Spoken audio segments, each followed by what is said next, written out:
কালকে থেকে আমার কাছে যেভাবে প্রেশার এসছে আমাদেরই দলের দিক থেকে, সেখান থেকে আমি মনে করেছি যে আমার মনে হয় এই চেয়ারে আমার আর বসার দরকার নেই। বিধানসভা ভোটের পর এখন সবার নজর কলকাতা পুরসভার ভোটের দিকে, কিন্তু এই আবহে কলকাতা পুরসভায় তৃণমূলের অস্বস্তি বাড়ল। বড় চেয়ারপারসনের পদ ছাড়তে ইচ্ছা প্রকাশ করলেন মেয়র ফিরহাদ হাকিম ঘনিষ্ঠ তৃণমূল কাউন্সিলর দেবলীনা বিশ্বাস। পুরো চেয়ারপারসন মালা রায়ের কাছে পদত্যাগপত্র পাঠালেন তিনি। আমি চিঠিতে উল্লেখও করে দিয়েছি যে আমি অ্যাজ আ চেয়ারপারসন আমি বড় নয় বসবো না চেয়ারে, কিন্তু আমি অ্যাজ আ কাউন্সিলর 74 নম্বর ওয়ার্ডে আর 5 জন কাউন্সিলরের মতন কাজ করতে চাই। ভুল কাজ বা অনৈতিক কাজ জোর করে চাপিয়ে দিলে মাথার উপরে, সেটা তো কখনোই ঠিক না। একটা কে চাপিয়ে দিচ্ছে? আমাদের দলের কথাই বলছি, আমি নিজেকে মানিয়ে নিতে পারছি না। এই প্রসঙ্গে একটা চাঞ্চল্যকর দাবি করেছেন তিনি। অভিষেক বন্দ্যোপাধ্যায়ের কোম্পানি এবং তার পরিবারের সদস্যদের যে 17টা ঠিকানায় কলকাতা পুরসভার নোটিশ পৌঁছেছে, তার মধ্যে 14টি গেছে 9 নম্বর বড় থেকে, যার চেয়ারপারসন পদে দেবলীনা বিশ্বাস। তার দাবি, এই ঘটনার পর সোমবার রাত থেকেই তার কাছে ফোন আসতে শুরু করে। অভিষেক বন্দ্যোপাধ্যায়ের আপনার বোর্ডের আন্ডারে 13টাতে যে নোটিশ পাঠানো হলো, সেই কারণেই কি কোনো ছাড়ার কারণ, সেটাই কি ছাড়ার কোনো কারণ? কালকেও যখন নোটিশ গেছে সেটাও আমি জানি না, সাডেনলি রাত্রিরে ফোন আসতে শুরু করলো। ইভেন টুডে মর্নিং ফোন এলো। আমি তো কালকে রাত্রিরেই ডিসিশন নিয়েছি ফোন পাওয়ার পর যে না, এইবার এই জিনিসটা ঠিক না।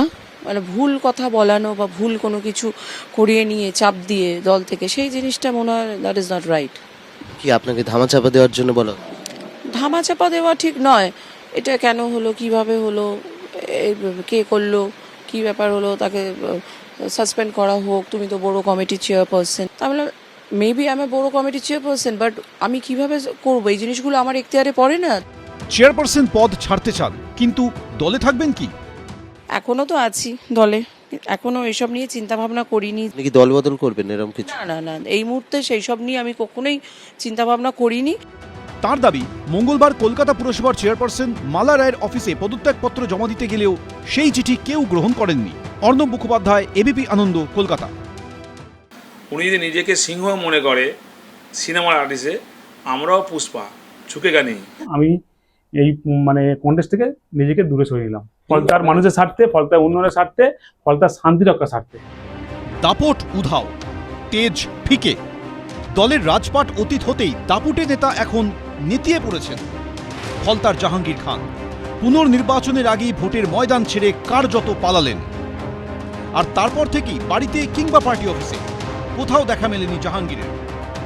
আমরা যেখানে দাঁড়িয়ে রয়েছি এটাই হচ্ছে ফলতাতে জাহাঙ্গীর খানের বাড়ি। বাড়ি বললে কম বলা হয়, একটা 4 তলা সুবিশাল বাড়ি।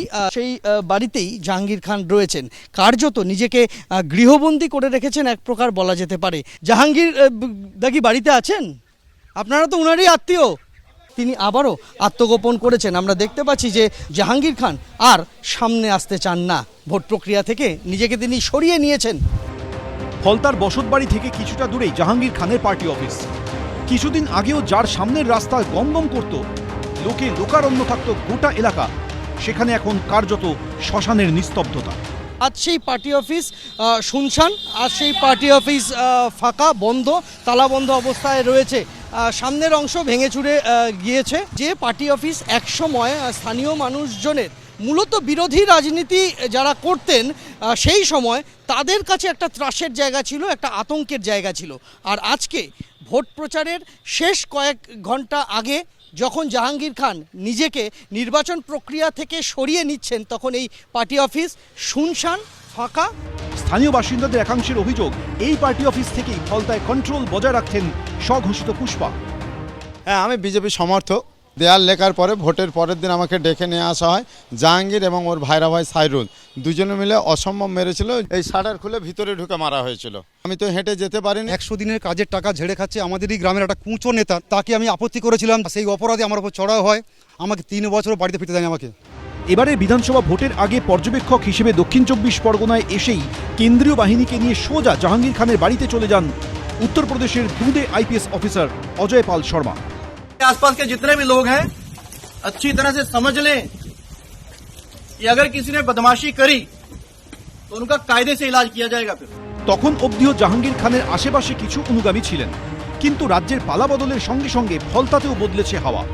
ভয় ঝেড়ে ফেলে জাহাঙ্গীরের বিরুদ্ধে মুখ খুলতে শুরু করেছেন সাধারণ মানুষ, আর স্বঘোষিত পুষ্পারা ভোটের ময়দান ছেড়ে পালাচ্ছে। ভয়ে আজকে কেউ পুষ্পা, কোনো পুষ্পা কোথাও কাউকে দেখা যাচ্ছে না। ওপর থেকে পুষ্প বৃষ্টি পড়ছে আর পুষ্পারা সব ভেঙে যাচ্ছে। বৃহস্পতিবার ফলতায় পুনর্নির্বাচন। সূত্রে খবর, এই কেন্দ্রে সবকটা বুথে তৃণমূল এজেন্ট দিতে পারবে না বলেও শোনা যাচ্ছে। সন্দীপ সরকার, পার্থপ্রতিম ঘোষ, উজ্জ্বল মুখোপাধ্যায়, এবিপি আনন্দ। এবিপি আনন্দ, এগিয়ে থাকে, এগিয়ে রাখে।